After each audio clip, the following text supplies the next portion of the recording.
Yo, it's Sir Lucius, and you're listening to Local Vibes. Thank you so much for joining us. How do you feel? I feel great. A little sweaty, but I'm feeling good. Yeah. So, take us through the songs you just performed. What did we listen to? So, boom. First song, Head. That's going to be track one on, I'm not going to speak too soon, but an upcoming project I'm working on. And then 4 p.m. and What They Wanted are just songs that I've released out the last couple, like the last year or so.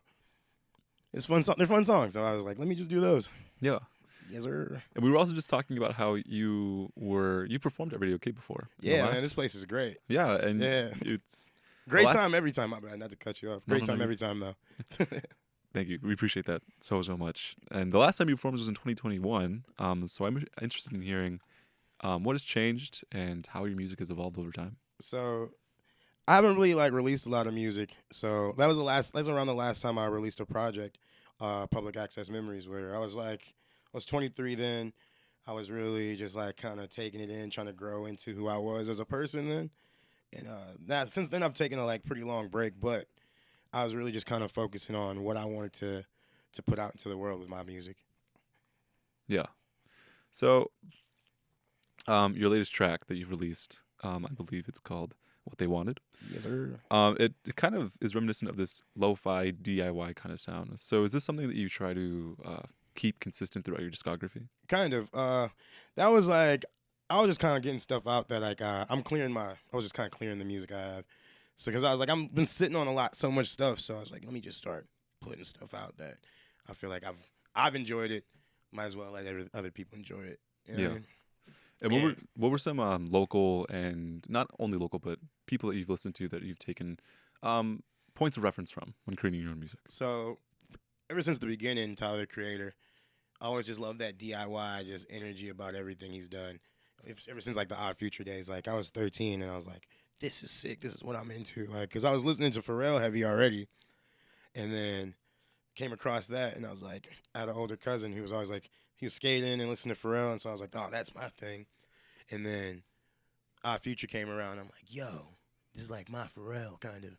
You know what I mean? Mm-hmm. So a lot of just real boom bap bar heavy rap, and then a lot of just turn Atlanta music. Yeah. So why does Atlanta stick out to you in particular? I don't know. It's just heavy Southern stuff, but I feel I love Young Thug, I love Future. Yeah. Yeah. No, that's fair. Yeah. There's a lot to like from the Nothing South. Specific, but Gucci Mane, all that. Mm-hmm. It's fun. So you're also a Cuban. I am. So what do you enjoy most from Cuban music that you also try to kind of include in your music, if you do? So I don't a lot because I didn't really grow up with the culture that much. But I have my own experience with it. But a lot of the drums that are in Cuban music, I want to try to put that in my music more. I don't do it that much, but I have been trying to lately. And people will probably hear that eventually. I'm experimenting with that a little more. Mm-hmm. Yeah. So when it comes to local rappers throughout Minneapolis and St. Paul, do you frequently collaborate with people? Not often, but they're dope. Mm-hmm. All of them are sick. Yeah. And I'm not even saying that in a political way. They're all sick. Not for real. I've met a lot of them because I've been rapping a long time. So. Yeah. And I mean, your debut album was released in 2018. Yes, sir. So what initially got you into rap? Do you do everything from writing the lyrics to producing everything? What is this like? So when I was a lot younger, younger even than in 2018, I was just making music a lot anyway. Where I'd make my own beats before, but I've kind of gotten away from that because I'm just not having as much fun with that as I used to. And I have way more fun with just making melodies and writing lyrics and just trying to tell a story because I've always been a writer. So I've always tried to just write stuff more. But yeah, I've just always loved doing it. Really. Mm-hmm. What is the equipment? What is do you have this really nice, unique piece of equipment that you try to implement into your music? What is that like? Man. I always wanted to. I always wanted a Mini Moog Voyager, but that's kind of why I'm not making beats until I get one of those. Mm-hmm. Those are so crazy. I had a homie who had one, and I got to use it sometimes, and I'm just messing with the knobs. I'm just like, yeah, like that was Hmm. like my vibe for real. But from the beginning, it was just like this big desktop, and I would like bring that desktop to studios with me. I'm like, all right, boom, let's Hmm. go. Just like they're like, wow, this is crazy. Now I got a laptop, Hmm. but before it was like the big. I'm bringing this. I'm bringing the monitor. I'm bringing the PC. Yeah. Everything. I'm like, oh, I got to plug all this stuff in. They're like, Hmm. some dude, all right, man. Like, I got a laptop. I'm like, nah, but all my beats, I can only make beats on here. But Hmm. ever since I got my laptop, it's just been that. And then I'm like, just kind of keep it simple. Yeah. No, for sure. And were there any people like figures in your life that kind of really pushed you to, produce or keep producing? So it was like a lot of my homies. My boy Francisco right here, he's over there. Uh, my brothers, they were really kind of like they found out I rapped and they were just like really into it. They're a lot older than me, so like they found out I was rapping as a kid and they're just like, yo, I got a studio. So like a lot of my first recordings were with them, and ever since then they're just like, hey man, you gotta keep going, just keep going.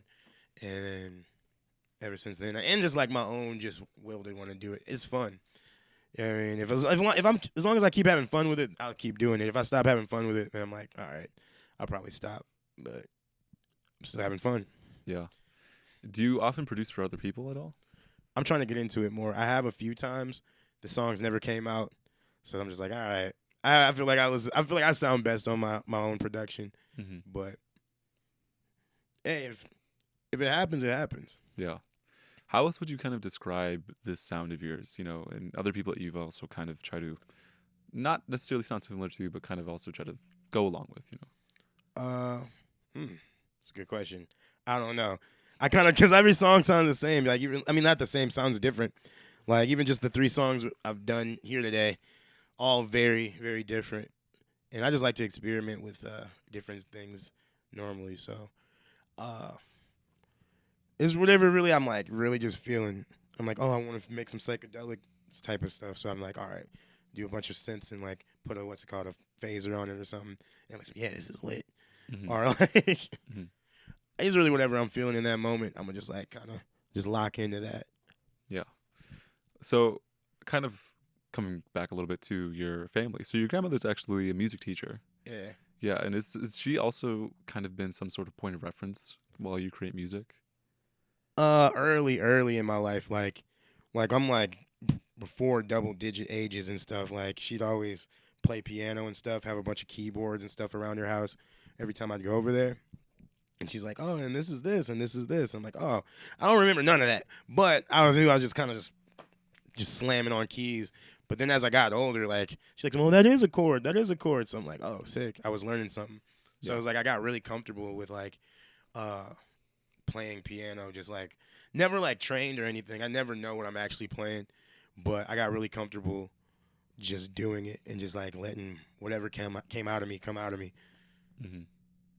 So, when it comes to what you've been doing now, have you been given opportunity to perform throughout the cities? Yeah, yeah. I actually just performed. I kind of like did a headlining performance last what month is it? October?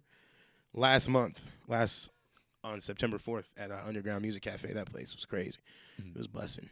And then yeah, I've just been performing every once in a while. I want to perform more, but been performing every once in a while. It's fun. Yeah. What are some dream venues for you to want to be able to Dream perform at? venues. Now I didn't think about it as much until recently. Like literally last week, I was like, man, I want to start at First Ave, and then really I want to just do festivals and then just like random smaller venues. I don't think I ever want to be like stadium, but that would be cool too. But I don't think I ever want to be necessarily stadium because I do enjoy the intimate setting of like, oh, we're all here, and like you kind of lose that in those bigger venues. You know what I mean? Have you ever had an experience where you went to a stadium show and it just quite wasn't there? You know, it's crazy. I've never even been to a stadium show, so I don't even know what I'm talking about. Yeah. But like, I just what I imagine, honestly. Yeah. So, what are some like local, I guess festivals or shows that really stand out to you that you like about, when it comes to rap performances? Hmm. I really, cause like I grew up going to Soundset every year, so like I used to love that, and I went to Afro Punk when it was here. That was crazy. I just love the vibe of like you're walking around, you're outside, and you're just kind of you make a day of it. You know what I mean? It's not just like, oh, I'm planning for it all night. You're like, all right, whole week. I'm like, oh, we're going to this festival. Then you're like, all right, who are we gonna see? Who are we gonna be there for? I just love that. Hmm. So we're coming kind of towards the end of the interview. Is there anything else that you'd like to promote, or what do you or share about what you've been working on recently? I don't want to speak too soon about it, but I'm working just always. Mhm. Cool. All right. Well, thank you so much for joining us. And yeah, see you later. Thank you so much for having me, man. Let's go.